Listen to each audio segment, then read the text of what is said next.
Vous avez entre 18 et 30 ans. Connaissez-vous le service volontaire européen ou encore le programme Erasmus? C'est un dispositif qui facilite la mobilité des citoyens européens dans les domaines de l'éducation, la formation, la jeunesse ou encore le sport. De nombreux Calédoniens y ont déjà eu droit. Robert Tamanochi et José Solia ont rencontré à la Miche de Nouméa deux jeunes européennes qui ont bénéficié du dispositif dans leurs pays respectifs. Rencontre. Aurélie est belge, elle a 23 ans. Elle est arrivée en Nouvelle-Calédonie le 22 février dernier. Arnika est polonaise, 25 ans. Elle est dans le pays depuis le 25 mars.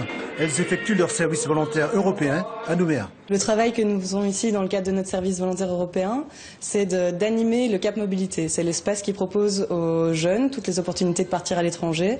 Il y a moyen de faire des formations en Nouvelle-Zélande, en Australie, en Indonésie, des projets de volontariat en Europe, en Océanie et même ici en Nouvelle-Calédonie. J'ai choisi Nouvelle-Calédonie parce que c'était un endroit le plus éloigné de l'Europe, mais toujours restant dans le cadre des programmes européens. J'ai voulu aussi pratiquer ma connaissance des langues. J'ai appris français et j'ai voulu pratiquer ici. Arnika a découvert l'existence du pays sur Internet. Aurélie avoue avoir fait d'une pierre deux coups. Elle vit une grande expérience humaine et évolue dans le milieu étudiant.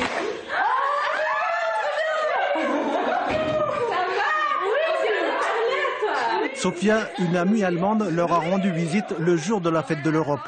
Ce sont les seules volontaires européennes du programme Erasmus sur le Caillou. Mais comment ont-elles financé ce voyage? Tout est pris en charge, le billet d'avion, le logement, la nourriture, une assurance sociale, des cours de langue. Moi, je parle déjà français, donc voilà, il n'y a pas ça, mais tout est pris en charge. On est loin de la famille, ça manque souvent, mais d'autres choses, la découverte de totalement cultures différentes, et de la nature, de l'environnement qui est ici, c'est récompense. Aurélie termine sa mission en février 2015. Elle veut partir après en Nouvelle-Zélande. Arnika rentre dans 2 semaines. Elle souhaite s'investir dans le mouvement associatif et l'environnement. La culture européenne n'a rien à voir avec la culture océanienne, disent les filles, et que cette expérience de découverte est un véritable choc culturel.